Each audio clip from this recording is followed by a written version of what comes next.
Mwanamke ni mzuri sana katika kulipa. Hivyo simfanyie ubaya kabisa mkeo. Mfanyie wema kadri unavyoweza. Mwanamke yote yule ni mke. Ukimfanyia wema kwa 10%, yeye atakufanyia wema kwa 90%. Na kwenye ubaya ndio hivyo hivyo. Ukimfanyia jambo baya 10%, hata kulipa kwa kufanya ubaya 90%. Na dhambi kubwa katika ndoa ni usaliti. Ukimsaliti akaja akajua, utalea mtoto au watoto ambao sio wako. Utajifunza mengi, si utani, utafurahia. Si utani, utajivunia. Kungwi huyo, kungwi huyo, kungwi dume kwa mafunzo yake. Kungwi huyo, kungwi huyo, masomo yake. Kungwi huyo, kungwi huyo, kungwi huyo, kungwi huyo, kungwi dume kwa mafunzo yake. Kungwi huyo, kungwi huyo, masomo yake.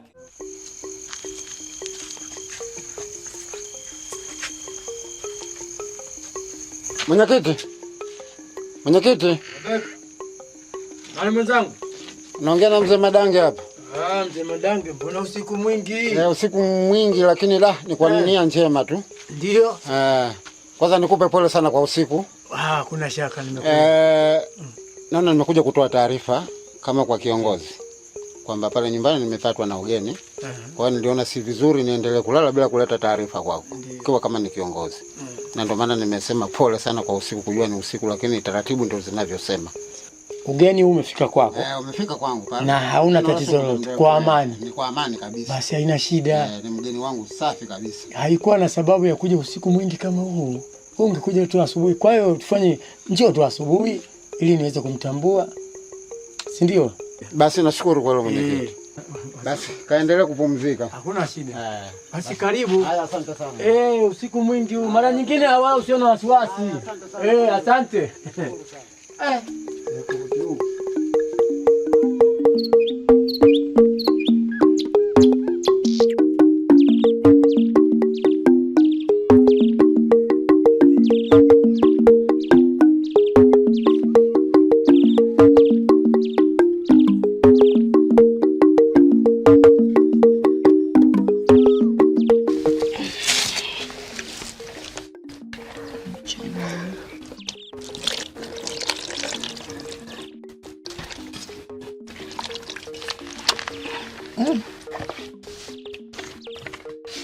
Mandazi haya leo kwa Binyankumba haya, manake madogo.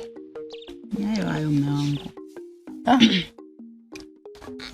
Wewe wa shamba. Alafu magumu hayo. Ni madogo kweli, afu ni magumu. Ila jitahidi tu mume wangu. Si unajua tena kijijini kwetu.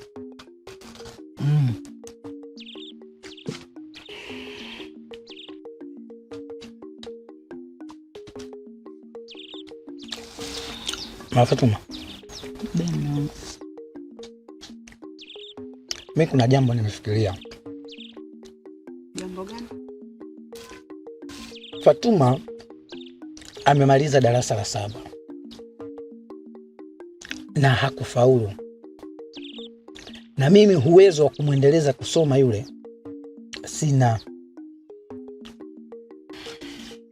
Sasa mke wangu, kuna kitu mimi nimekifikiria. Nimeona Fatuma bora tumuozeshe. Mume wangu, bora tumuozeshe? Hivi uko serious na hicho unachokisema? Mimi nilijua hapa unakuja na habari njema, habari nzuri ya kufurahisha. Kumbe unakuja na habari ya kuolewa binti yetu. Kweli mume wangu, uko sahihi kweli? Mama Fatuma, nisikilize.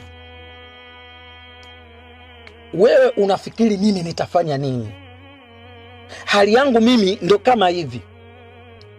Na ndo maana nikaona bora nitumuozeshe. Hivi nikuulize Mama Fatuma, wewe mimi nimekuoa binti mdogo, kuna kitu hapo mnakosa? Sisi tunakula hivi. Maisha si yanakwenda hapo. hiyo na yeye bora tumuozeshe akatengeneze maisha yake huko kuliko kumng'ang'ania hapa kukaa. Alafu isitoshe wewe mwenyewe tu unajisaulisha. Juzi tu hapo ulivaa vijola kwa mzee Mpinga kwenda kusherehekea ndoa. Mtoto wake sikamwozesha juzi tu yule. Hana umri gani yule? Mbona kamwozesha? Na wewe ulikwenda kijola umevaa na mpunga hapa tukala ubwabu hapa tukasherehekea hapa. Sasa kwa nini yule sisi tung'ang'anie kukaa naye? Halafu yule ni mtoto wa kike. Mke wangu yule ni mtoto wa kike. Anaweza akazunguka hapa mimba nje akatutia aibu. Mume wangu. Kwa hiyo umekuja na hasira zote hizi kisa tu mzee Mpinga ameozesha binti yake. Nataka nikuelekeze kitu kimoja, hiki unisikilize. Mimi nazungumza kama baba Fatuma.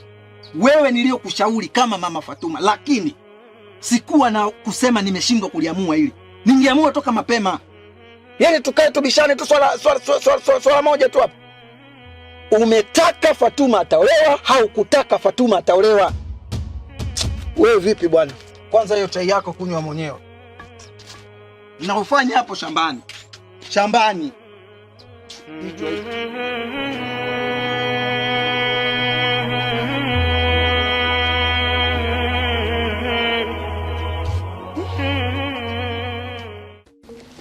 Mwenyekiti. Ndio. Naona nimekuja na mjo. Kwanza samahani Hakuna bila kwa mjo wa usiku jana. Lakini hata hivyo nimeona nirudie tena leo kwa mara ya pili. Nimekuwa na mambo mawili. Kwanza kuleta taarifa kama nimepatwa na ugeni. Na mgeni wenyewe ndio huyu. Na jambo la pili kukupa mwaliko kupitia wale vijana wangu ambao wako kule poli. Nafahamu. Na ugeni huu kwa ajili ya wale watoto. Unapojua mambo ya siku hizi mambo yamesambaratika, hali si nzuri, lakini nikaona bora nimpate mtaalamu basi inawezekana mambo yakakaa vizuri kupitia jamii mzima. Kwa hiyo na ndio maana sio kwamba nakukata kauli. Sawa. Naomba nisisitize hilo. Ndio. Umeleta jambo jema. Mgeni afike mwenyeji apone. Sasa ujio wake ufu bwana kongwe dume.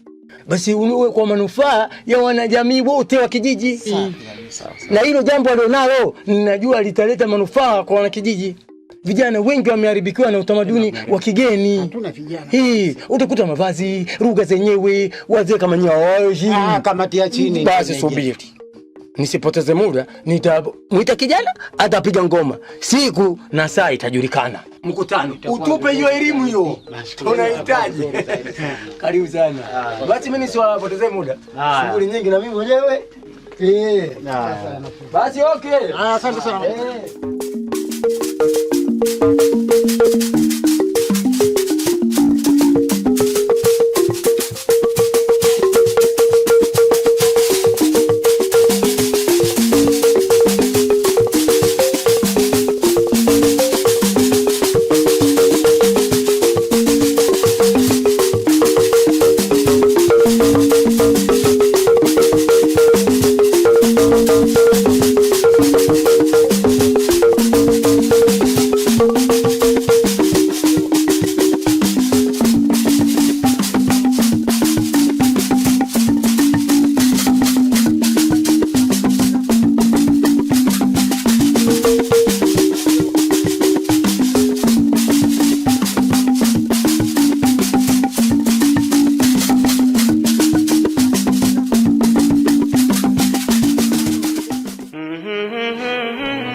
Mama.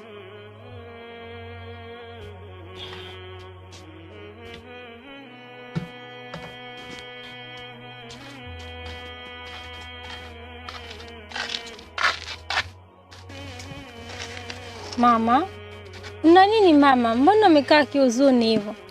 Yaani wewe mwanangu, nimemkumbuka sana marehemu mamangu.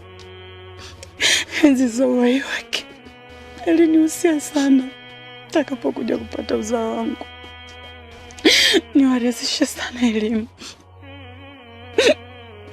Maana ndoa za utotoni, mimba za utotoni si kitu kizuri. Maana mabinti wengi wanapoteza sana ndoto zao. Na mimi nikiwa kama mama. Basi mama. Sitamani kuona. Usilie, utaniliza. Kikibwa muombe Mungu. Usilie tena, usije kukufuru. Sawa mwanangu. Nenda kaendelee tu na mapishi. Maana unga uko pale kwenye beseni. Na bamia ziko hapo, kapike tu mama. Sawa mama, usilie lakini. Sawa.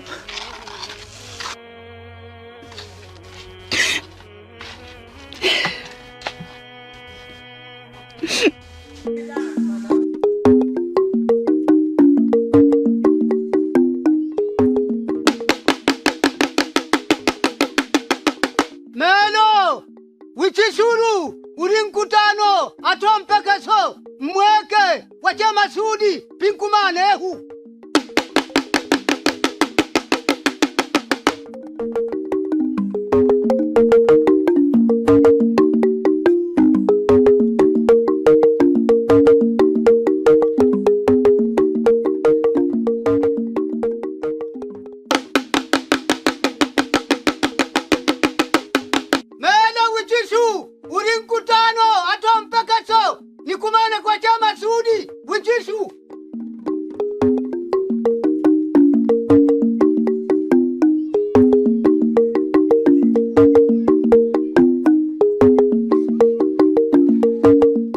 Kaka, karibu sana. Asante sana. Karibu sana, ujisikie po nyumbani.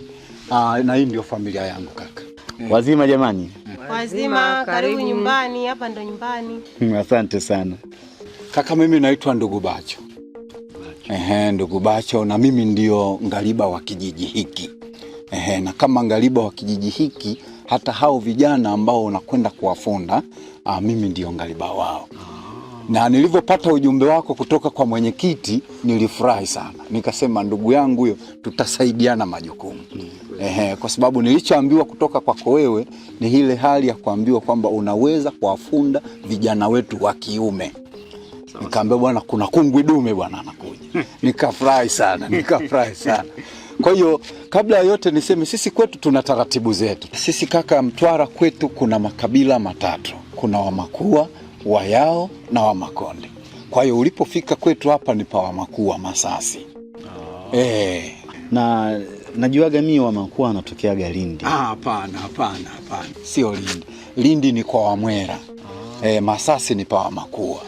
Na hata hao Wamakua asili yao wametoka Msumbiji. Kama wametoka Msumbiji walifika wakafikia Mtandi. Kule juu milimani walipofika wakaweka kituo pale, wakakaa, wakawa wanalima pale, walipomaliza kulima kawa wanaishi vizuri na familia zao. Dakika ya mwisho na hapa chini, Mtandi kwa chini hapa, pana wazungu walijenga kanisa. Lile kanisa walivyojenga, wale wakulima wakawa wanapita pale. Wanatoka juu kule, wanashuka, wanapita pale. Wakivyopita wazungu wakawa wanawauliza, "Mmebeba nini?" Sasa wale babu zetu walikuwa hawawezi sana Kiswahili. Walikuwa wanaongea Kimakua. Na ndio maana hapa pa Wamakua. Wakawa walivyoulizwa, "Mmebeba nini?" Wakawa wanasema, "Kihonyakura machashi." Wakawa wanasema Masasi. Wale wazungu hawawezi kuita neno machashi kwa Kimakua, masuke ya mtama.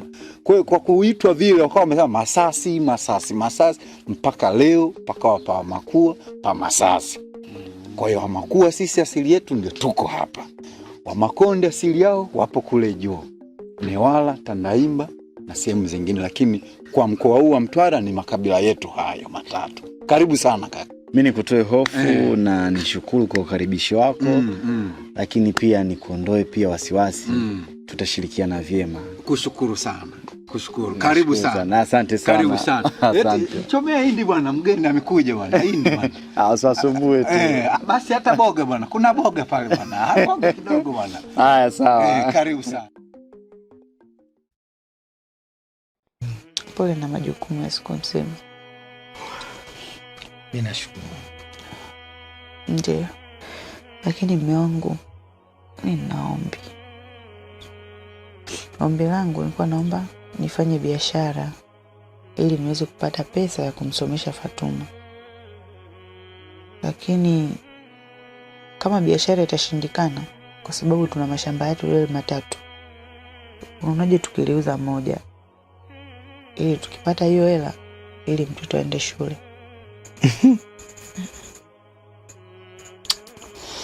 Sikiliza Mama Fatuma. Swala la kwenda wewe kufanya biashara mimi sina haja nalo humu ndani. Tena naomba unisikilize kabisa. Nimeshakwambia Fatuma hawezi tena kwenda kuendelea masomo. Fatuma nimekwambia mimi nitamwozesha na ataolewa. Hilo ndo wazo langu mimi. Sio habari tena za Fatuma kwenda kusoma. Swala la masomo. Wangu sasa hivi ni usiku. Unapazaje sauti hivyo? Unaniuzi. Yaani hamna muda tukaongea vizuri tukamaliza vizuri. Wewe muda wote ni kufoka hata kama nikikwambia mambo ya msingi. Unafoka tu. Nisikilize. Unajua Mama Fatuma, mimi kwanza nimechoka. Huu muda mimi wa kupumzika. Sasa wewe unapokaa unakuja na masuala yako ya Fatuma kwenda kusoma, mimi sitaki kulisikia. Tena sitaki kabisa. Sitaki. Usinipande kichwani. Sitaki kulisikia hilo swala. Nimeshakwambia Fatuma ataolewa na nitamuozesha. Hilo ndio niliyopanga. Niache mimi nilale nipumzike bwana. Wewe kila siku swala la Fatuma kusoma. Hebu. Wewe kila siku swala moja tu Fatuma shule. Wewe unacha ndani mtu mpaka unachelewa kulala bwana. Fatuma nani? Bwana. Mimi siotaki kunisikiliza kila mtu. Ulale hapo. Fatuma ataolewa tu. Vinginevyo hakuna. Haya bwana. Siku mwema. Na ukusaidie.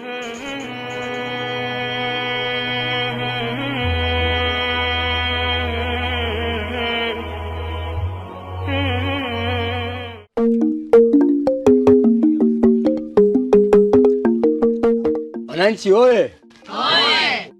Mbele yetu tuna ugeni ambao tumeupokea kupitia mwenyeji wetu, mzee wetu huyo.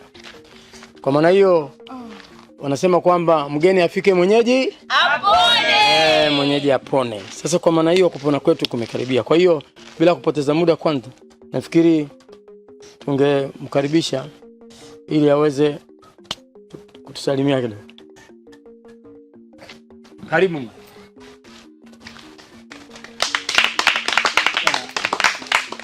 Wanakijiji oye. Wanakijiji safi. Mimi nitoe shukrani zangu za dhati kwa mapokezi, lakini pia nitoe shukrani zangu za dhati kwa mwenyekiti, bila kumsahau mzee wangu. Bila yeye nisingeweza kufika hapa mkoa wa Mtwara. Japo kwa siku chache tu nimefurahi. Kwa hiyo pia nishukuru wanakijiji kwa mapokezi yenu.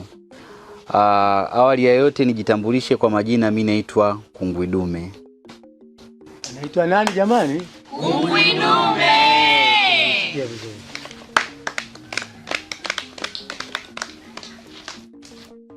Kwa sasa utambulisho ndio huo umepita, kwa sijui kama kuna kwazo chochote kwenye utambulisho, labda kuna anayetaka kuuliza lolote juu ya utambulisho uliopita. Naona kina mama pale mlikuwa mnanong'ona kitu fulani. Si nafikiri na sisi ni wakati wa kukijua mlichokuwa mkiniona labda na manufaa kwetu. Kwa hiyo karibu mama. Miki ndana na koha. Anokoka hali mpaka ya akani. Naona mama yetu pale ameuliza swali lakini bado kupitia kilugha ambacho hukielewa. Lakini sikupe shaka. Anauliza swali kwamba je, mgeni wetu tutakuwa naye muda wa siku ngapi hapa kijijini? Ndio swali lake. Kwa hiyo karibu. Toe ile majibu. Mimi nitakuwa kwenye kijiji hiki mpaka pale shughuli ya mzee wangu itakapoisha. Kwa sababu mimi nina jukumu kubwa la kuwafunza watoto wake, basi niseme tutakuwa pamoja mpaka pale shughuli yake itakapofika tamati.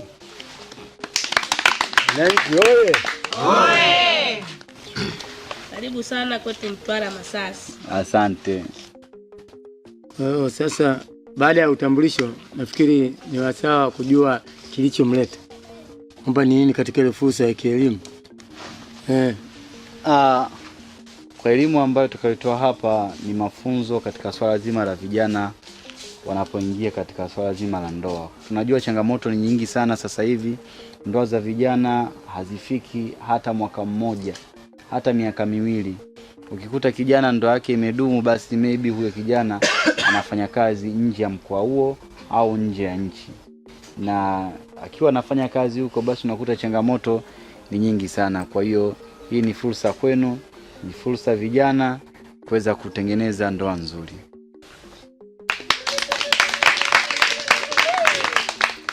Vijana, mmesikia vijana? Ndio. Sasa ndio wasaa ule wa kupata swali. Nafikiri na swali lielekezwe huko. Maana huko tushalipata swali. Huko. Mianova kinokoha ukoha waka kihewa wira amira wantanani yowo ochusa vanova ono asana ninarweho umerani ankala ankani vanova mswali naka je ya amira wayo elelie anari ankani ayo anontanani yowo ukungwini wo au kantanania nintanana vavo nichuweleke. Wamenoga hapo jamani.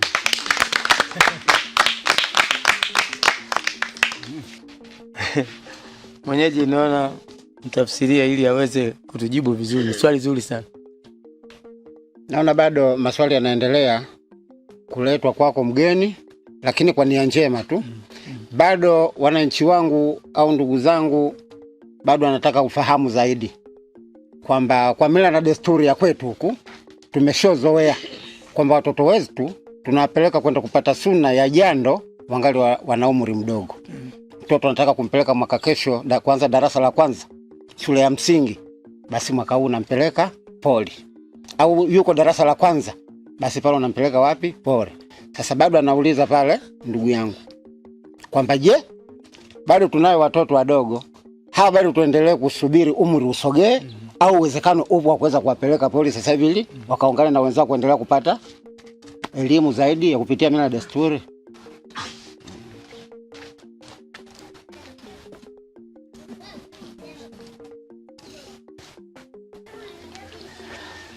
Mimi niseme kwa hao watoto ambao wamepata jando lakini wanatamani kupata mafunzo, niseme tu kwamba tusiwabebeshe mzigo mkubwa, kwa sababu mtoto ana jukumu kubwa sana kulingana na elimu yake. Kwa hiyo tuwape kwanza elimu ya darasani, wakifikisha umri wa miaka 20 na kitu huko ndio tuwape elimu ya masuala mazima ya ndoa. Wamenoga hapo eh? Ndio. Wananchi oye! Kwa fursa hiyo hapo sioni kama kuna sababu ya kuendelea kupoteza muda. Si ndio manake? Ndio. Tuna shughuli nyingi na elimu tumeshaipata na tumesikia nini kinajiri. Inabidi tuwe na subira kujua ikifikia umri wa yule watoto wetu wamepita kwenye masuala ya shule ya msingi ile, tutapata ile elimu husika kwa wakati mwafaka. Si ndio manake? Ili tuendelee na shughuli zetu za kilimo na uvunaji, basi niseme kwamba mkutano wetu wa dharura tumeuahirisha na tutakutana mara nyingine. Mgeni wetu karibu tena na tena. Wananchi asanteni.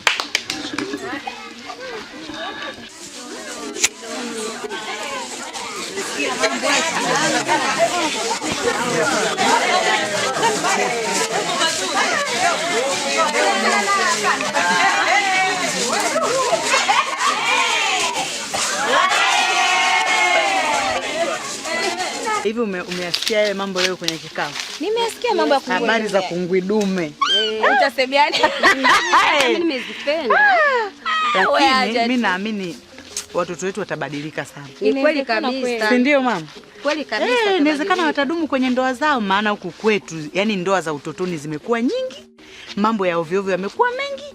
Mimi naamini kungwi dume atabadilisha. Kwa kweli. Yani kabisa. Mimi nimefurahi sana. Yani. Basi sawa. Tuna nini sasa tena kingine? Mama, sisi tunaondoka kwetu baadaye. Yani usimzuie kijana wako. Mwache akafundishwe. Siwezi nikamzuia. Yani nimempenda sana kungudume kwa mawazo aliyotupatia leo. Yani.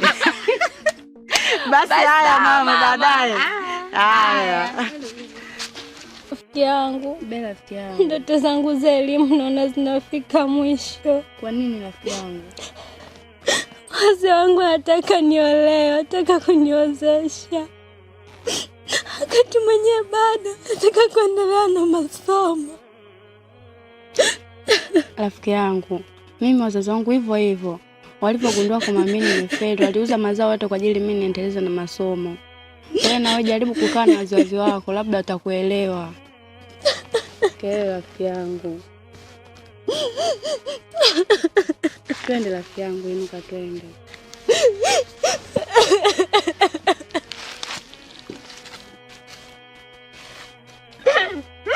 Nyamaza rafiki yangu.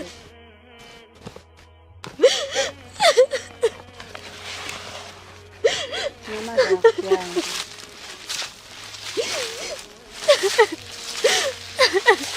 Hivi basi sitaweza kusoma. Utasoma, tujaribu kukaa na wazazi wako, enda atakuelewa.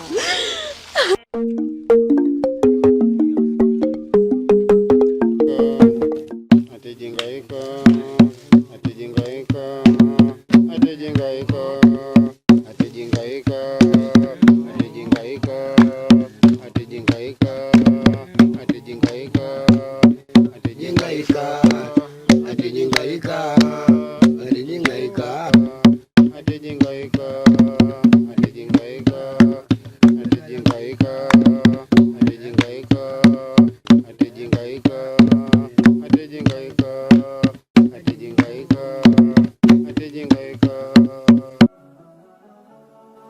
Mashababi. Mashababi. Mashababi. Siku zote mashababi wanatoa sauti. Mashababi. Mnapokubali kuoa ina maana umekubali kubeba majukumu ya familia. Mmekubali kuambiwa sukari imeisha, chumvi hakuna, kitenge kimechanika. Na unapoambiwa usikasirike, kwani jukumu lako baba kutunza familia na sio mama. Sasa unakuta kuna wanaume wengine wakiambiwa mume wangu sukari imeisha, anaanza kuvimbisha domo na kukunja sura na makelele kibao ndani ya nyumba. Ulo. Asili ya wanaume huwa wapendi kelele. Ndio maana Mungu amesema ishi na mke wako kwa akili na sio kwa maombi. Sasa wewe kama baba usifanye maombi ili sukari ije nyumbani au upate kitenge kwa ajili ya mke wako, bali nenda kafanye kazi kwa bidii na umtumikie Mungu kwa bidii, ndipo utaona baraka katika familia yako. Siku zote mwanaume ndio kichwa na mwanamke ni kama shingo. Sasa kama wewe ni kichwa, unatakiwa uiongoze familia yako vyema, na mkeo ni pambo la nyumba tu. Au hii hamuijui? Kama Mungu akijalia mkaoa salama salimini, kumbukeni kile kitendo cha kuoa tu kinafanya maisha yako yasiwe peke yako tena. Jua kuwa kuna mtu anakutegemea. Umpende usimpende, anakutegemea na atakutegemea tu. Mpo. Na Mungu akiwabariki watoto, basi jua kuwa hawa ni wajibu wako. Na siku ikitokea mkachana na wake zenu, mke anaweza kuondoka na kuolewa na mwanaume mwingine, akaacha kuwa wajibu wako, lakini wanao hawezi kuondoka na kuzaliwa na baba mwingine. Na ndio maana unakuta mtoto akizaliwa tu anapewa ubini wako. Kwa nini asipewe ubini wa mwanamke? Hii inatufundisha kwamba watoto ni wako na wewe ndio mwenye mamlaka ya watoto na wewe ndio kila kitu. Sasa ni wajibu wenu kuhudumia watoto. Sawa? Kama watoto wangekuwa mzigo, basi tungesema ni mzigo wako. Lakini watoto ni wajibu wako kama baba, ni kuhakikisha wanaishi maisha mazuri. Lakini sio kuishi maisha mazuri tu leo. Zamani ulikuwa peke yako kwamba ukifa maisha yameisha na hakuna cha kwako kinachobaki tena. Lakini sasa hali ni tofauti, hakuna upeke yako tena. Yaani umeshaacha sehemu ya mwili wako duniani. Hivyo unapaswa kufikiria na kesho. Je, watoto kiwaacha atakuwa salama? Kwa makini katika maamuzi yenu. Wekeza zaidi, lakini wekeza pia kwa mkeo. Mashababi. Mashababi.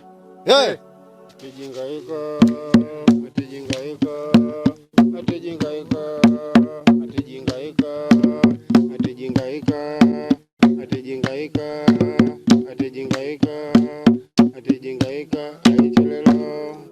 Asijulaka nolelo no hoko lio wani nchuri nichana maruta kwani nikano bakhanuo notepa mahanu enyu wewe lela wavarechesha miono mili azehimaka khaliruwile ntaponi vanilini motono nikano tu ulakani mwatu bakhalave mwari amirawo vanonna vana honuwa asana hera wavari ya mono mmoja asana yeshimiye waniwo nona ka bakhanimoni ruwi kineno achihima kono hokolio wa ituyulu pale heshima minyati yana yoneshe karata nikilena tataria na khale nikarata chene agene dara unhadara uku pene panga nikhale karata chene mapani mo atijingaika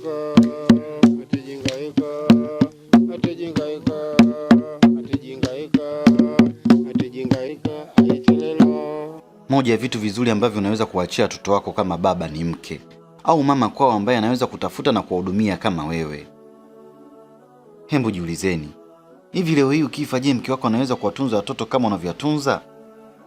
Hata asipoweza kuwatunza kama unavyotunza, je, ataweza hata kuwahudumia mlo mmoja? Achilia mbali kuwapeleka shule, ataweza haya majukumu? Kama jibu ni ndio, basi wewe ni baba bora. Lakini kama jibu ni hapana, basi wewe baba wa hovyo. Unapaswa kubadilika na kuhakikisha mkeo anakuwa urithi kwa wanao kama ukitangulia wewe. Sio umetangulia mbele za haki alafu unawapa ndugu zako mzigo wa kuwalea watoto wako, kwamba walazimishe wasomeshe, waache kutunza wakwao kutunzia wakwako. Mpe jukumu hilo mkeo kwa kumwezesha kujitegemea. Najua hamwanzi kuhusu kifo, lakini kipo tu, hata usipokiwaza. Mashababi. Hey! Mashababi. Hey! Haya, salamu zao.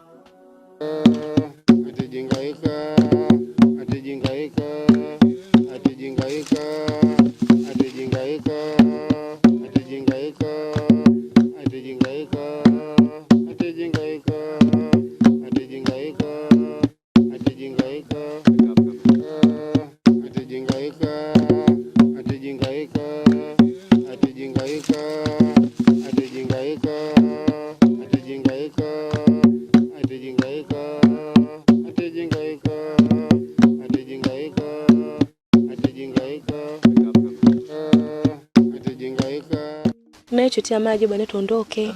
Ndoo yote anachoteli mimi. Ndoo yangu hiyo ya kwanza. Ewe. Mbona wewe kuja kuchota hapa? Ungetaka singekuja kuchota wewe mwenyewe.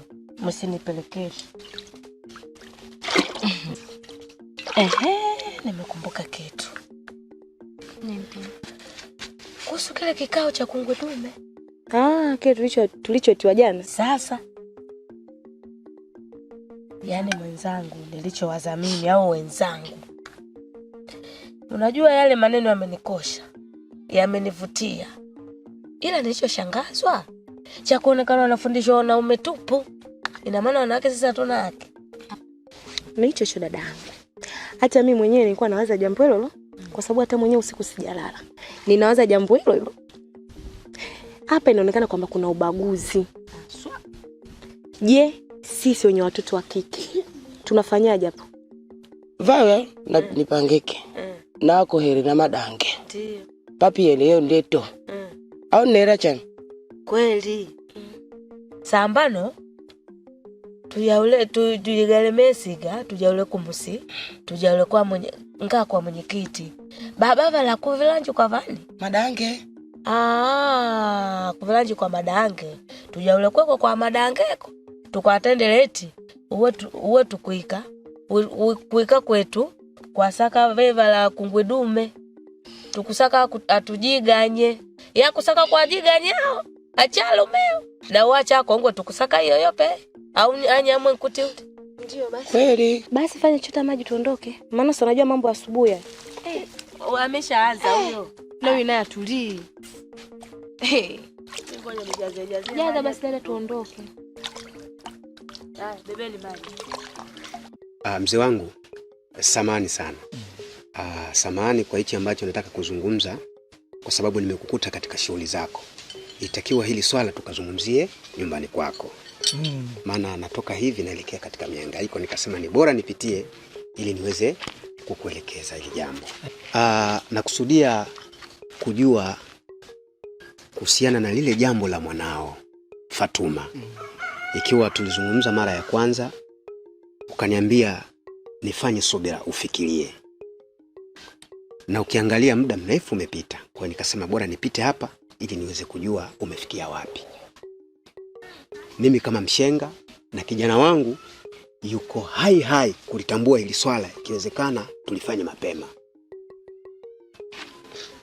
Sijui umefikia wapi. Lakini pia kuna jambo kaniambia. Kama hili swala litakuwa liko vizuri, yeye yupo tayari kukupa shamba la mikorosho eka 10. Na sio shamba la mikorosho tu.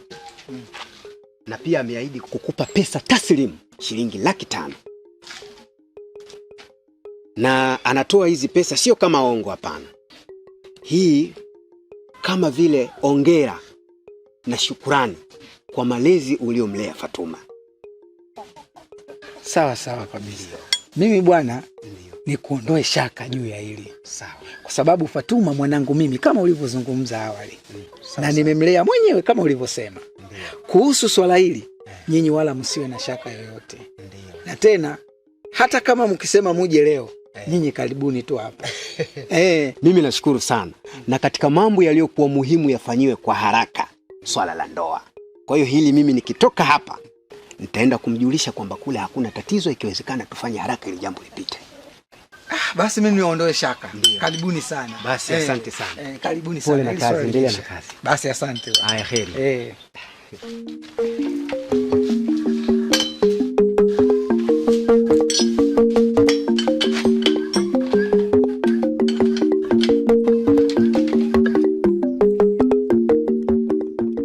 Mama. Be mwanangu. Vipi kuhusu hatima ya elimu yangu? Nawezaje kumweleza Fatuma kuwa hataendelea na elimu yake ya kidato cha kwanza na anapaswa kuolewa? Hivi atanielewa kweli? Hapana. Siwezi kumweleza ukweli. Mwanangu, kuhusu hatima ya elimu yako nimeongea na baba yako. Na ameniahidi kwamba anakutafutia shule nzuri ili uweze kuanza kusoma mwanangu. Sawa? Kama sio mwezi huu, mwezi ujao utakuwa unaanza kidato cha kwanza. Mama, usinidanganye. Maana najua kila kitu kuhusu wewe na baba.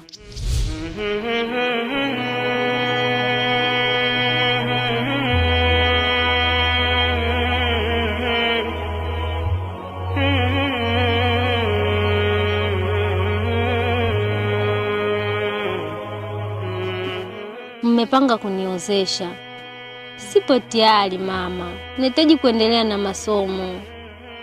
Sitaki kuolewa. Mwanangu, si unajua mamako jinsi ninavyokupambania? Mimi mwenyewe sitamani nikuone unaolewa ukiwa na umri huo. Natamani usome mwanangu. Sawa? Na hapa nilipo, yani nitapambana hadi tone langu la mwisho ili usome mwanangu. Mimi mwenyewe sitamani kwa sababu najua athari haya mambo. Sawa? Kwa hiyo usiwe na hofu kabisa kuhusu hili jambo. Hautaolewa. Sawa? Sawa. Yani hauwezi kuolewa, mimi lazima nipambane ili usome. Sawa? Kwa hiyo hata usiwe na wasiwasi. Furahi, yani wewe changamka. Kwanza mwanangu, ukihuzunika mwili wenyewe unapauka. Sitakuwa na huzuni. Hautakuwa na huzuni. Tabasamu basi mwanangu.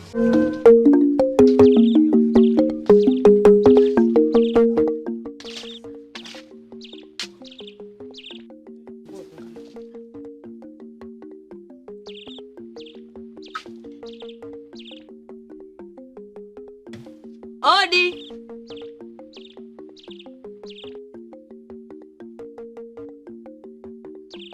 Odi. Karibu.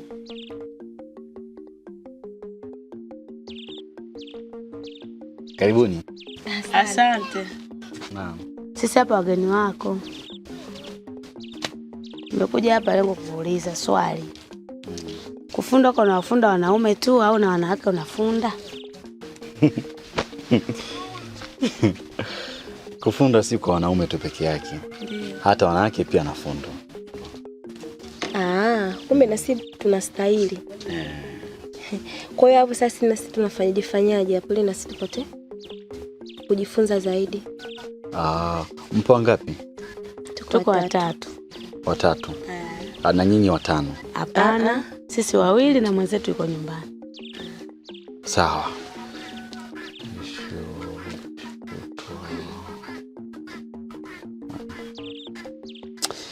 Sawa. Leo mmenikuta na pilika na nataka nielekee polini. Tufanye kesho kutwa. Naomba mje na jezi za kuchezea mpira. Muje na mpira, mtafute na kitanda. Na tupate sehemu nzuri, uwanja mzuri kwa ajili ya kujifunza. Kitanda. Sawa, tutajitahidi tutafanya hivyo. Karibuni sana. Haya, karibuni kukaa. Haya, asante. Haya. Wewe, kitanda. Shoga yangu, mafundo yako kana kubeba hadi jezi za mpira. Ndio hapo sasa mikasha kubwa. Mume wangu.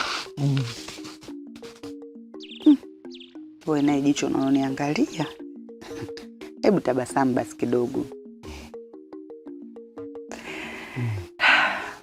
Sasa mume wangu, yani kile kikao cha juzi kilikuwa kizuri. Yani tena kizuri sana. Maana kuna ajenda nzuri zimezungumzwa pale. Hiki cha juzi hapa kilichokuwa nasikia wanapiga mbiu hiki. Hicho. Maana kuna mgeni amekuja hapa kijijini kwetu. Na huyu mgeni amekuja na ajenda nzuri sana. Mgeni? Ndiyo, kuna mgeni amekuja pale amefikia kwa mzee Madange. Yaani nilipenda kweli ungekuepo pale. Mkangu, mimi niache kwenda meza shambani nifanye mambo hayo bwana. Wewe unajua mwenyewe mambo yangu mimi ya shambani siwezi. Fatuma. Njoo basi.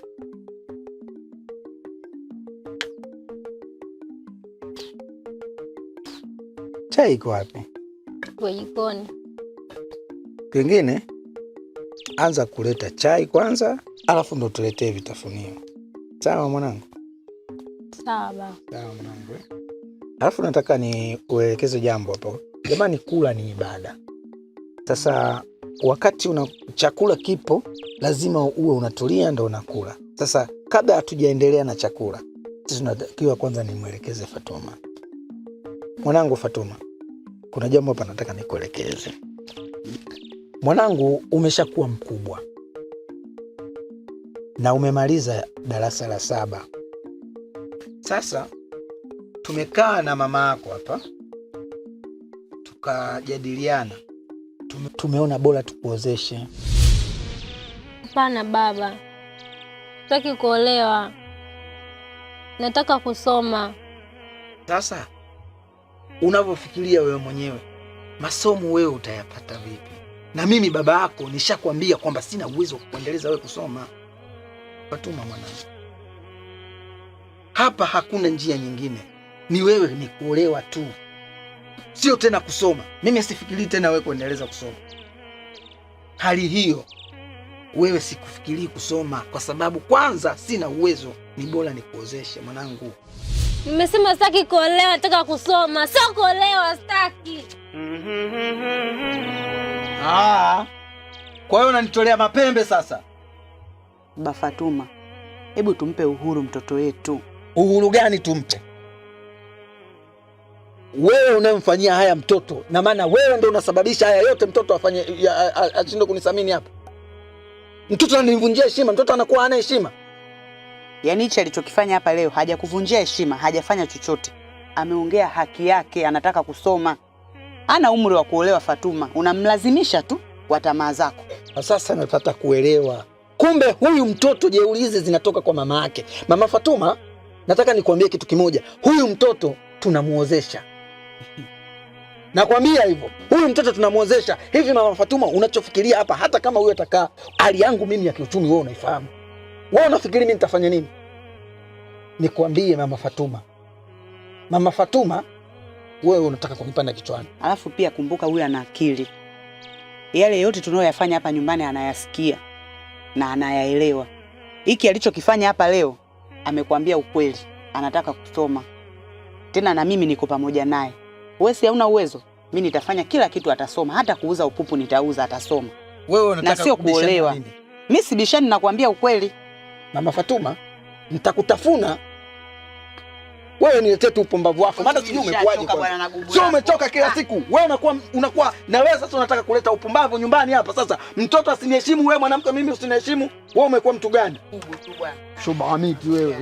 Wewe mtu gani unapiga kelele? Hivi tunaacha kuongea maana alafu na wewe ndani huko nataka nikwambie kitu kimoja. Umetaka nitakuozesha, utaki nitakuozesha. Na usipotaka humu ndani, tafuta kwa kwenda kukaa. Usiniletee mimi ujinga humu ndani. Mtoto gani wewe usiotaka kuna nini? Ni kila siku maneno tunaongea vitu vimoja tu.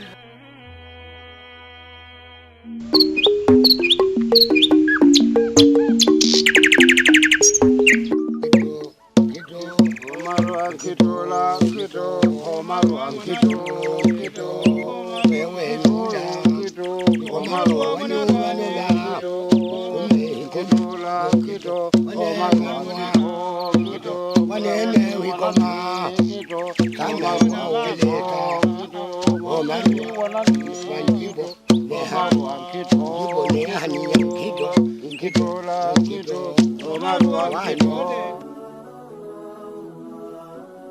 Najua nimeshawaambia mengi sana, ila naomba mzingatie na hili nalowaambia. Msiwe na muda maalum wa kurudi nyumbani. Namna utakavyomzoesha mkeo usiku kubadilisha tiba yako hata kwa dharura tu italeta matatizo. Sasa ushazoea kurudi saa 12 au saa 1 usiku. Unarudi saa 4 usiku. Hata kuelewa.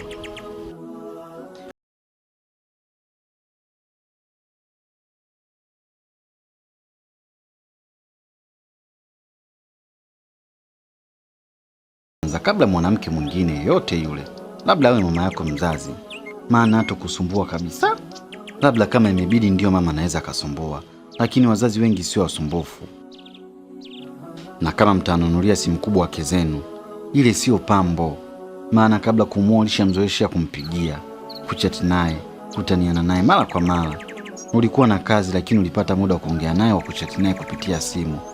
Msiache kufanya hivyo eti kwa kisingizio cha ubize. Hawezi kutumia simu kucheza game tu na kuongea na ndugu zake.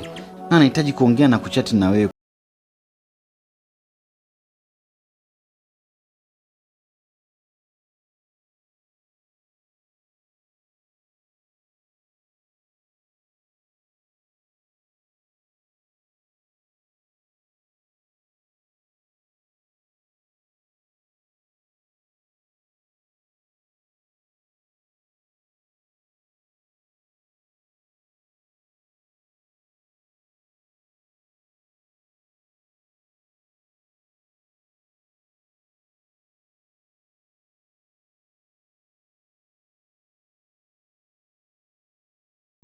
Labda kama ni surprise, tupo pamoja.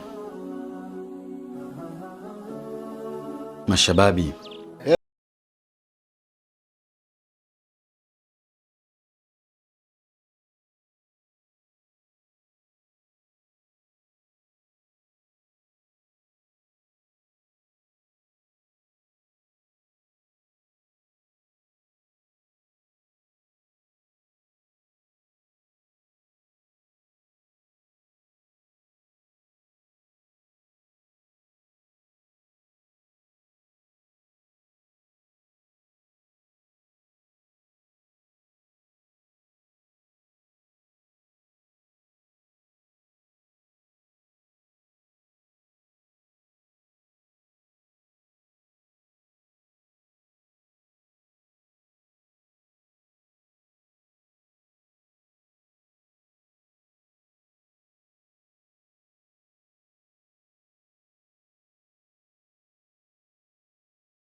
Nataka kuanzisha kufanya jambo fulani lolote lile lenye faida kwako ama familia.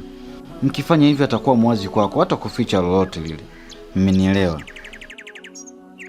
Mwisho nataka niwaambie tu, mwanamke ni mzuri sana katika kulipa. Hivyo simfanyie ubaya kabisa mkeo. Mfanyie wema kadri unavyoweza. Mwanamke yote yule ni mke. Ukimfanyia wema kwa 10%, yeye atakufanyia wema kwa 90%. Na kwenye ubaya ndio hivyo hivyo. Ukimfanyia jambo baya 10%, hata kulipa kwa kufanya ubaya 90%. Na dhambi kubwa katika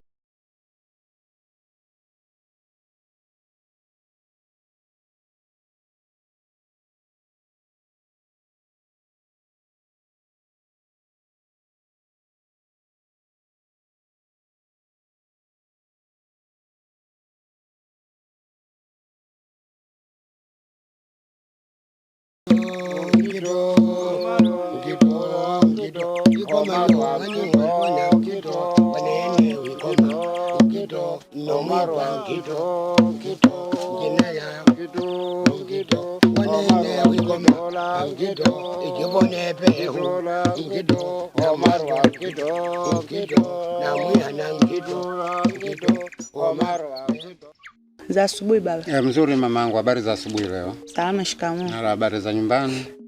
Nyumbani kwema? Ndio. Japo sio kwema sana.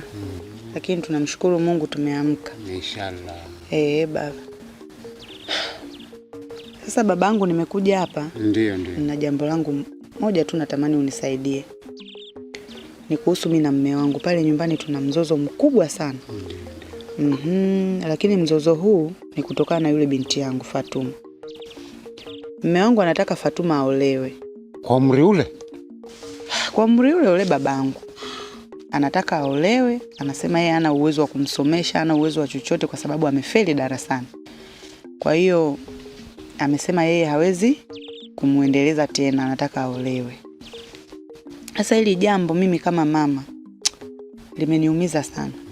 Na sitamani kuona mwanangu akiolewa akiwa na umri ule mdogo. Kwa sababu najua athari za ndoa za utotoni. Natamani mwanangu asome, afikie malengo yake.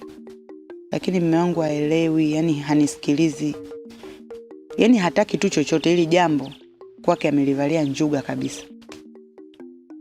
Kwa hiyo nimekuja hapa niombe tu msaada wako, nisaidie babangu.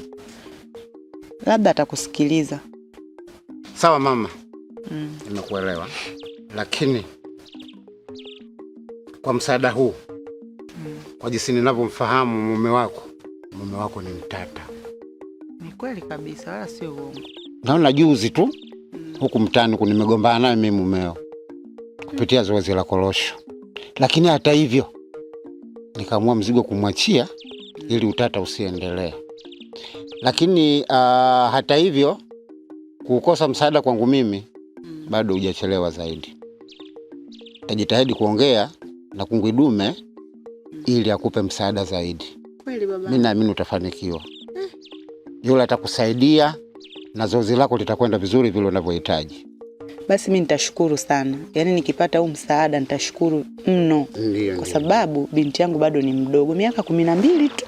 Hivi kweli akaolewa? Ni bado ni mdogo. Kwa hiyo mimi naomba ushirikiano wako babangu, unisaidie ili binti yangu apate haki yake. Mimi naamini msaada utaupata zaidi. Mimi naomba unisaidie. Basi jua kama swala lako litakuwa jepesi, lakini kupitia Dume Kungwi haina shida. Ili swala litakaa vizuri. Sawa, asante. Haya, asante mama. Basi nikutakie kazi njema. Haya, asante mama, safari njema. Na mimi nifanye kwanza zile basikeli hapa, nataka niende shamba kidogo. Haya.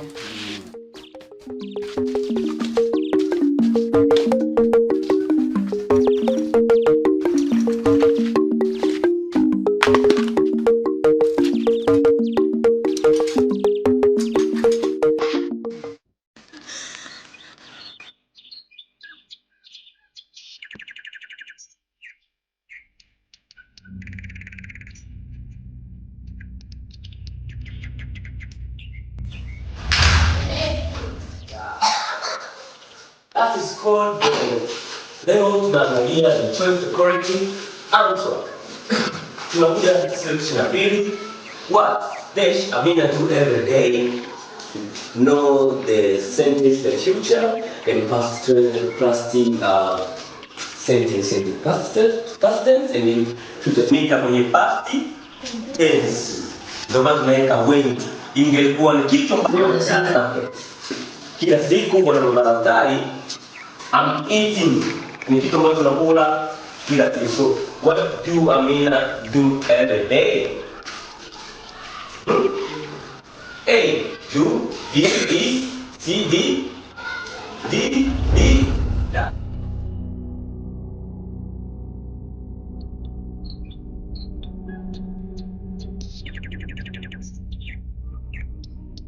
Haijalishi ni matokeo ya aina gani nimeyapata, bado na nafasi kubwa kuendelea elimu yangu kidato cha kwanza.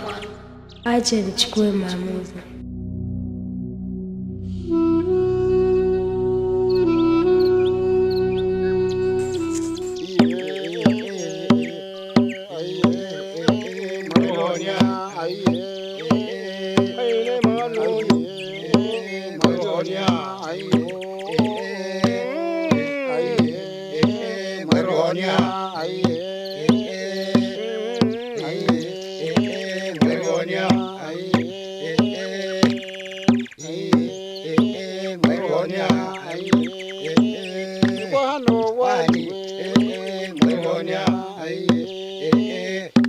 Yovela wongo mweronya ai Yovela vela vanu mweronya ai Nao sankota kwani mweronya ai mweronya ai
Nashangaa. Namaanisha kwamba wakati wa tendo msilale tu kama gogo. Siku hizo wanasema kifo cha mende.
Ndio po unatoka nje kutangaza, mume wangu bwana, kimoja tu chali, wakati unashindwa kumsaidia mumeo ili mfike pamoja. Aisha laya mechi bao.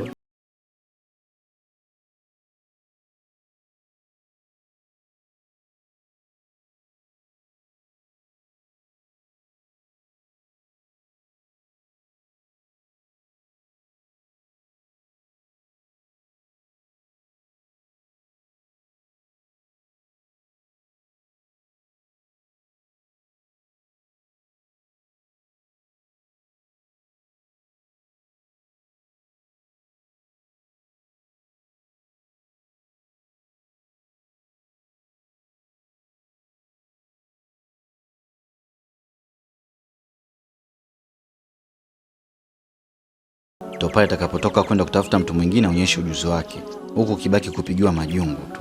Mwenzangu utalijua jiji mwenzangu, moyo bwana arudi tena mwenzangu, wanajinafasi. Acheni kuwa maroboti mkiwa kitandani. Nisikilizeni, nyinyi ndo mabeki na mafuadi. Beki mzuri si yule anayevunja miguu ya wachezaji, bali beki mzuri ni yule anayepanda na kushuka. Na pia fuadi bora ni yule anayekuwa makini kutafuta goli lisilo na utata wala lisilo na karaha. Hakuna goli tamu kama kiungo kulia au kushoto akakutilia krosi, tena krosi yenyewe ile ya juu hivi, upige goli la tikitaka, au krosi ya kichwa inavyotoa goli tamu. Ghafla uwanja mzima utasikia gol. Hapo ndio mahili na ufundi wa mafuadi na mastreka usifika. Magoli ya waume zenu linanoga liwe la mwanzo, lakini la pili na la kuendelea mtafute kwa pamoja. Sasa wewe mumeo kaingiza kachomoa, umeshika na mimba kabisa. Unaenda leba kuwasumbua watu kwa kuwapigia kelele. Umeshindwa kupiga kelele nyumbani kwako, unaenda kuwasumbua watu leba. Lo. Nawakumbusha tu. Mpira kama hauna nipe nikupe. Huwa hauna ladha. Ni kuchoshana tu. Chonde wachezaji wangu. Kumbukeni huwa hakuna mahala mpira unakuwa mtamu kama kugombania ustoki nje. Mmenielewa? Ningekuwa vigoli ningewafungukia zaidi. Lakini kwa kuwa sio vigoli, nendeni mkajipange mje na chochote kitu. Alafu siku nyingine tukikutana niwafundishe mengine. Haya.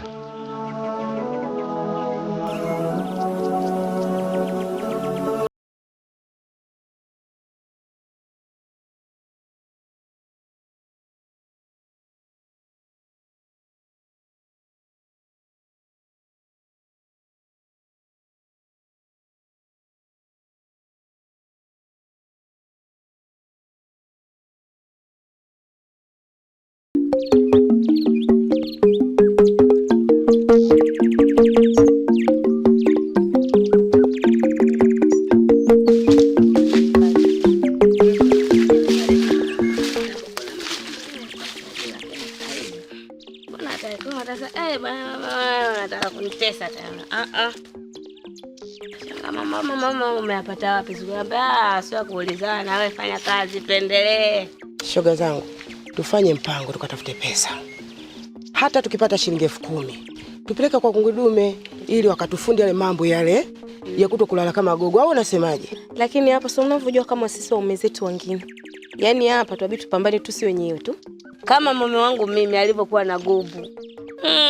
Na kwa sababu mambo ninayataka ninayapenda, nikayajue zaidi tofauti na yale, niko tayari mama kwenda kufanya kazi yoyote. Sasa shoga yangu, hapa tufanye tuondoke. Hivi hali hiyo kweli wewe mwenzangu? Sio ndio wewe kabisa kungudume ameotea. Kama huyu ndio hivyo. Hali yale. Haya je tukitoa hela na kuambia tutapata Kiazia nakwambia mambo moto moto. Hatari. Wewe mambo ya kungwi dume nakwambia. Mwenzangu eti na unene anaweza kukatika wewe. Aha. Shoga nimeambiwa pale ukatike, unajua ukatika. Mimi kukua kienyeji baba najiachia. Upo. Iki. Baba ukimpelekea. Mama unaweza. Usiniambie. Ondoka.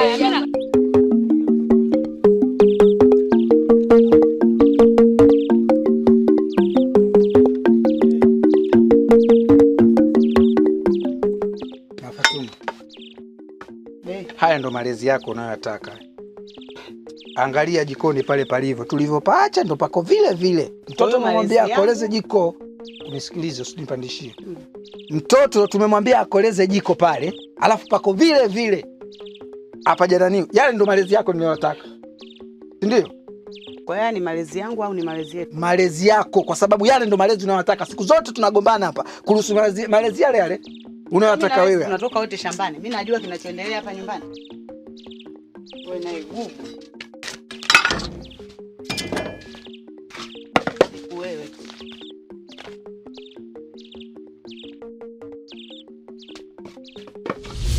Wewe ni wazazi wangu. Najua maamuzi yangu yatawagharimu sana, ila naomba mnisamehe. Nimeamua kuondoka kwenda kuipambania ndoto yangu, hivyo msipoteze muda wenu kunitafuta. Najua mtaumia sana, ila sina jinsi. Ni heri nikapambanie elimu yangu kuliko kwenda kuipambania ndoa. Nawapenda sana wazazi wangu, nawatakia maisha mema.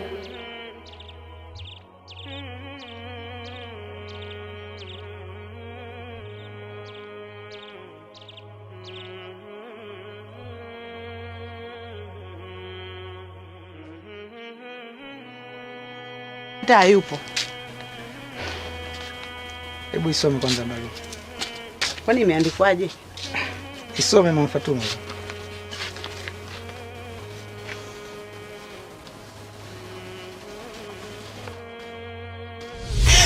Mwanangu. Mama Fatuma. Wewe Mama Fatuma. Mama Fatuma. Sasa unaenda wewe Mama Fatuma wewe.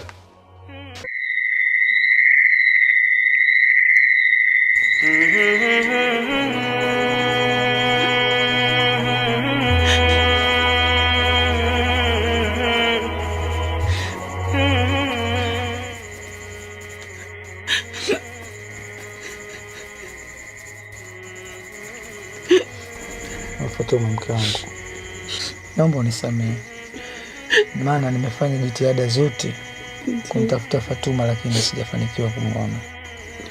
Nakuomba unisamehe mke wangu, maana mimi ndo nimesababisha yote haya.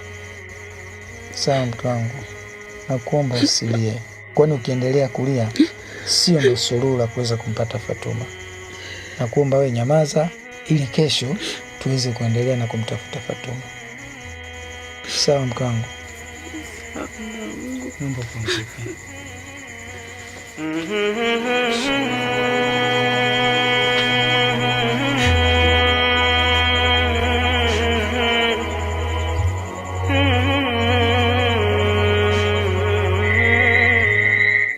Mashababi, leo nataka niwaambie jambo muhimu sana kuelekea siku hii ya kufunga ndoa. Najua kila mtu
basi jua usharibu maisha yako. Utakuja kuwa na amani. Wakati mwingine hata ukija kukutana na mwanamke mwenye akili ambaye mnataka kutengeneza maisha, unakuwa ni mtu wa hasira, mtu akipigwa muda wote na maisha yako atasimama. Mashababi, sitaki niwachoshe sana leo. Nendeni mkalale na Mungu awasimamie katika maisha yenu mapya. Kila laheri.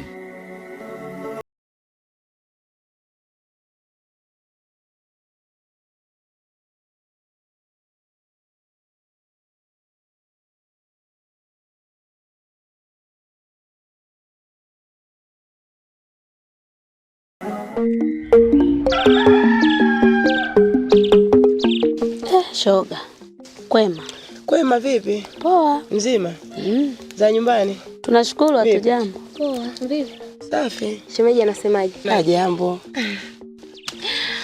Bwana hapa sasa hatujaja kuchelewa. Nimekuja tena kwa awamu tujadiliane tunafanyaje. Neva kwangu atesila angali mbia. Na atende leti kwe kule kusachikambia kwa kungwedume kula. Kutini vangali mbia sambana tutende uli. Jamani, kungwedume amesema ni zawadi tu yoyote ni kumpelekea, sawa? Ni hivi, mwenye mahindi, mwenye muogo, mwenye karanga, tunachukua siku ya kuondoka kwa basi tunampa kama zawadi. Au unasemaje shoga yangu? Sidhani, maana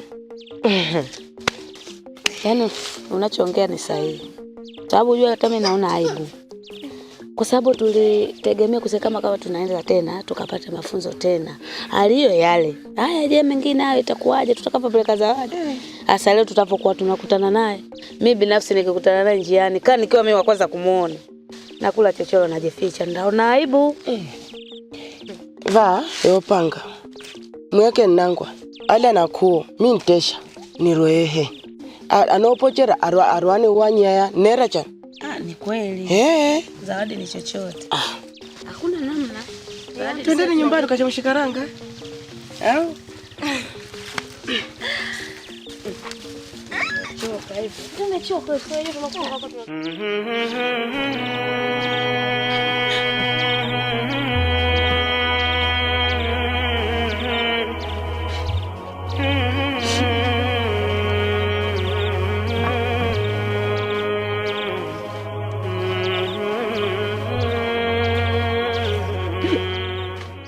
Fatuma, mke wangu,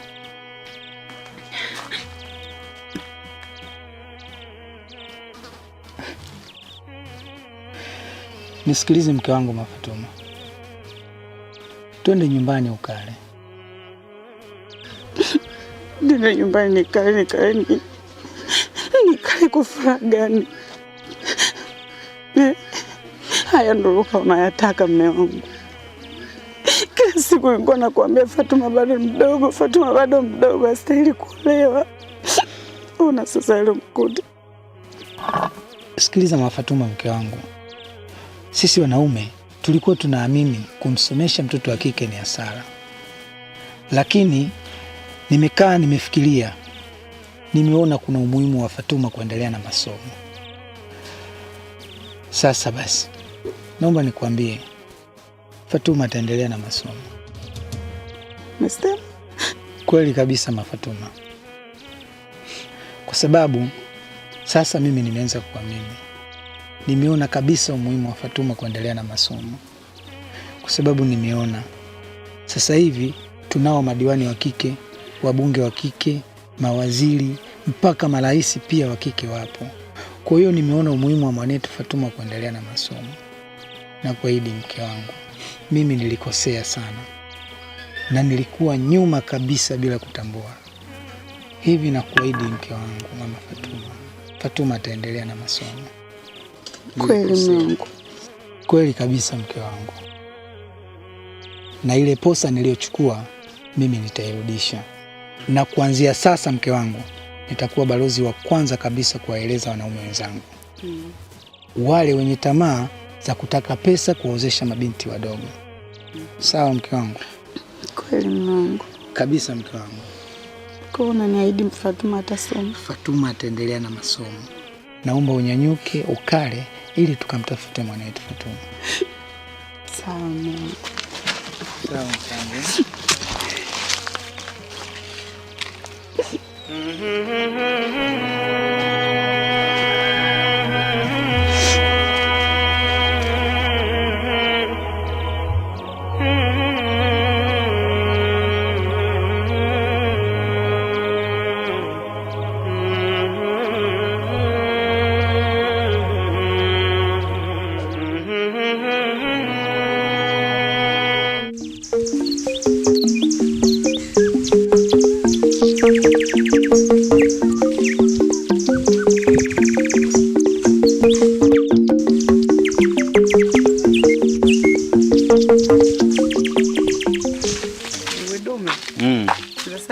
Sawa vipi hali? Salama za kwako? Namshukuru Mungu. Naendelea vizuri? Nashukuru Mungu.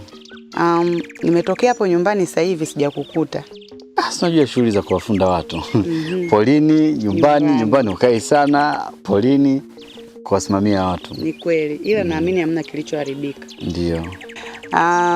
Mimi kiukweli Kungidume nashukuru sana kwa ushauri wako. Yaani ule ushauri niliufanyia kazi.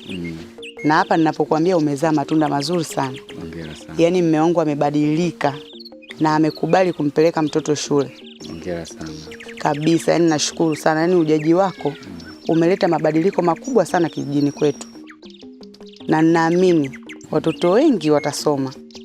Hawatakuwa tena na mimba za utotoni. Alafu pia kabla hujaondoka hapa kijijini kwetu, kuna zawadi nzuri nimekuandalia. Yaani nashukuru sana. Nashukuru sana. Sana nashukuru. Asante sana. Haya, asante. Haya.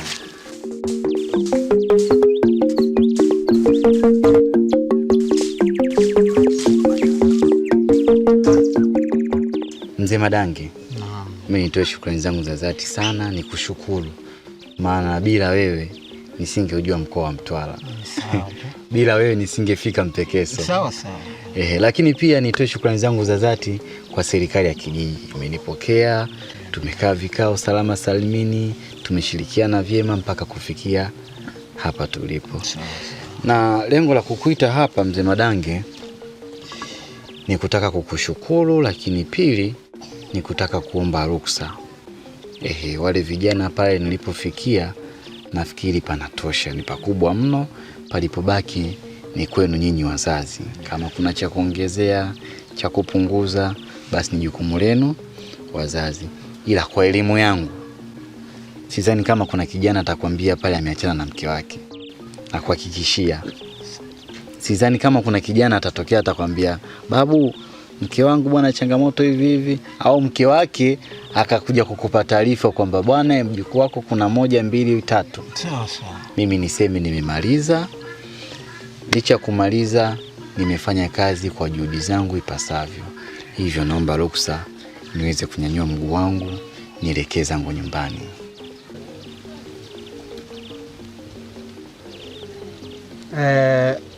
Mimi naona nimekuelewa.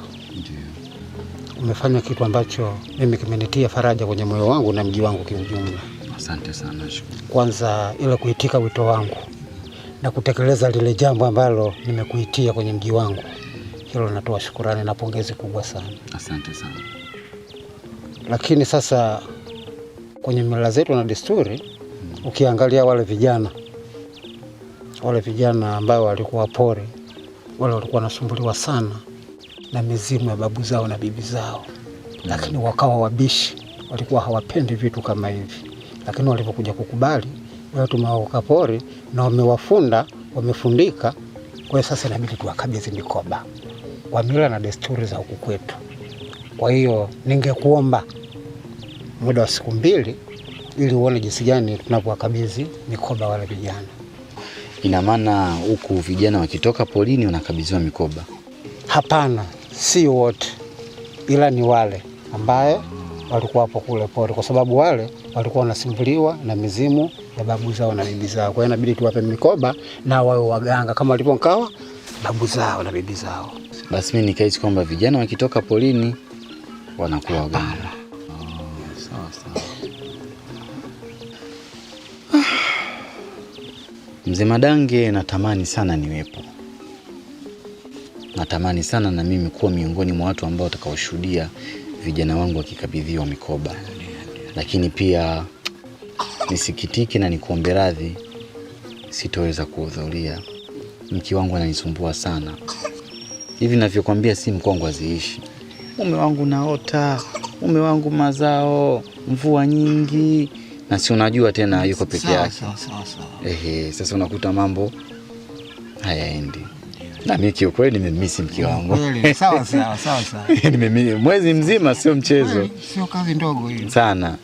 Tena akavumilia sana. Hivyo nikuombe ruksa, niwatakie kazi njema, niwatakie majukumu mema, niwatakie kila laheri kwa vijana wangu. Sawa.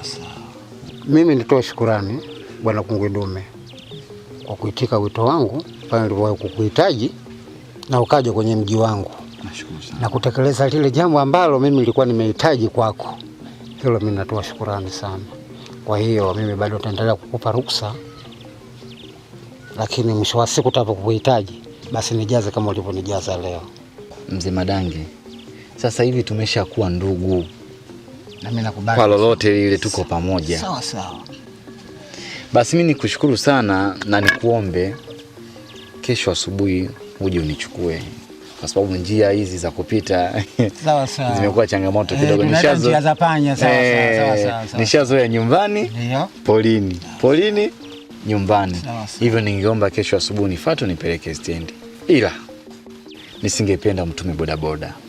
Kama ulivyonichukua kuja kunipokea stendi, basi unipeleke stendi tukiwa pamoja.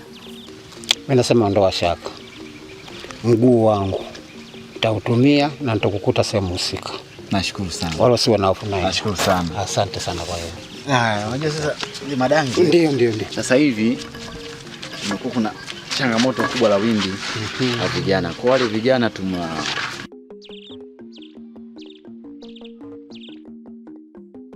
Mwanangu Fatuma, nisamehe baba. Awali ya yote kwanza nisamehe mimi baba yako. Maana nilikuwa katika imani potovu ya kuamini kwamba ukimsomesha mtoto wa kike unapata hasara. Sasa nimeona kitu kimoja kwamba sasa hivi nimeuona umuhimu wa wewe kukuendeleza na masomo. Maana kama uliteleza darasa la 7, ina maana naamini kwamba huwezi kuteleza tena huko uendako. Kwa hiyo mimi nimefikiria, nimeona bora umuhimu wa wewe kwenda kusoma. Kwa hiyo sasa nimefikiria kwamba nikauze shamba langu ili mwanangu tu uendelee na masomo. Sawa mwanangu Fatuma? Kwa hiyo nimeona kabisa umuhimu wa mwanangu kusoma, maana umehangaika sana mwanangu. Au unasemaje mama Fatuma? Mimi hata sina neno sana, yani sina maneno mengi. Yani nakushukuru tu mume wangu kwa kubadilika. Maana hiki tunachotaka ukifanya hapa kitakuwa fundisho kubwa sana hapa kijijini kwetu. Sawa sawa. Maana yake sio nyumbani kwetu tu. Yani hata wanakijiji watakapolisikia jambo hili, naamini kuna kitu watajifunza. Kwamba watoto wa kike wanastahili kusoma kama watoto wengine. Hawa pia wana haki za msingi za kusoma, nao pia watimize malengo yao. Kwa mimi mume wangu yani hata sina maneno mengi zaidi ya kufurahi tu. Kwa maana nyumba yetu sasa hivi ina amani, mtoto anaenda shule. Hivyo nafurahi. Nashukuru wazazi wangu. Na kingine mwanangu Fatuma, nataka nikwambie kitu kimoja tu. Kwamba sasa hivi naomba uwe na amani. Usiwe tena katika yale mawazo ya mwanzoni ambayo kila wakati ilikufanya kwamba unakuwa na mawazo. Sasa hivi naomba uwe na amani, ili swala mimi nitafanyaje? Nitahakikisha kwamba litaisha. Wewe kwa sasa yani amini kabisa unaenda na kuendelea na masomo. Sawa mwanangu? Hautobaki tena nyumbani, utaenda shuleni, utaendelea na masomo.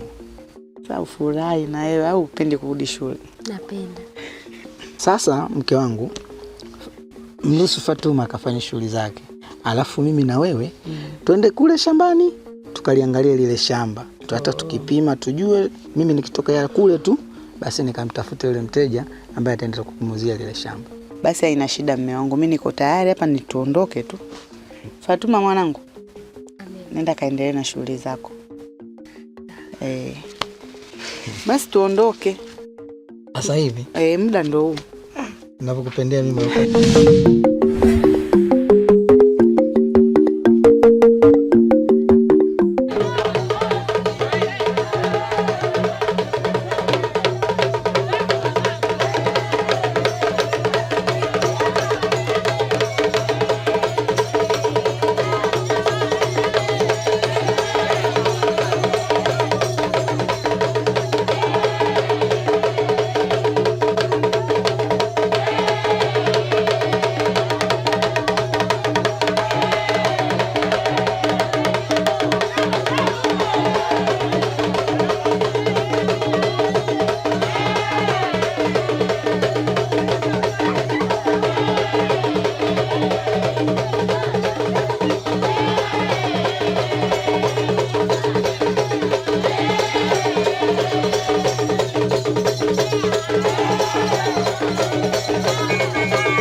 Sasa unajua andaa Fatuma aende shuleni.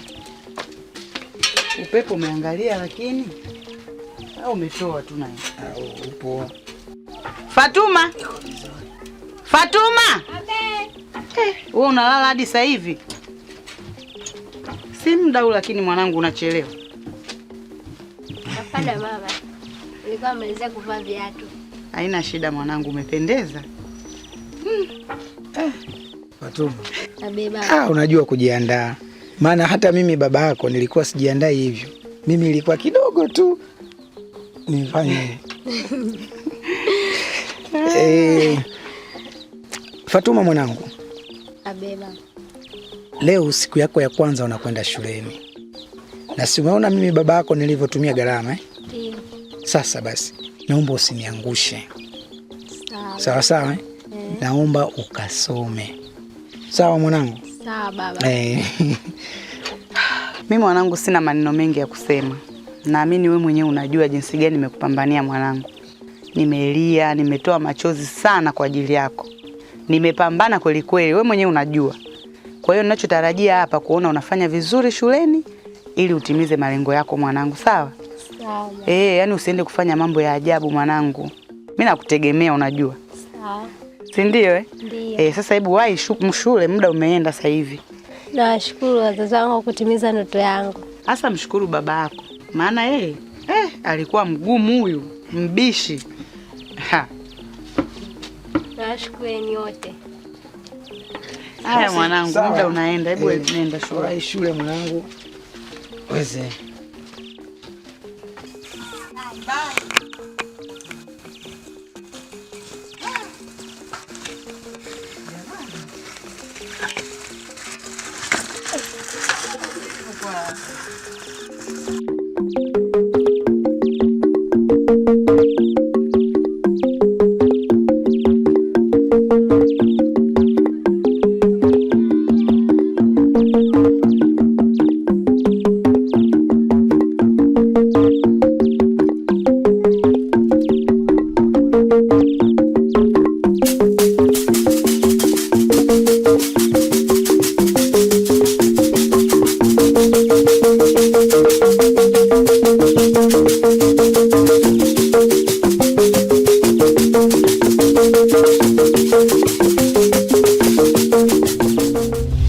Utajifunza mengi si utani, utafurahia. Si utani, utajivunia. Kungwi huyo, kungwi huyo, kungwi dume kwa mafunzo yake. Kungwi huyo, kungwi huyo, kwa masomo yake. Kungwi huyo, kungwi huyo, kungwi huyo, kungwi huyo. Utajifunza mengi si utani, utafurahia.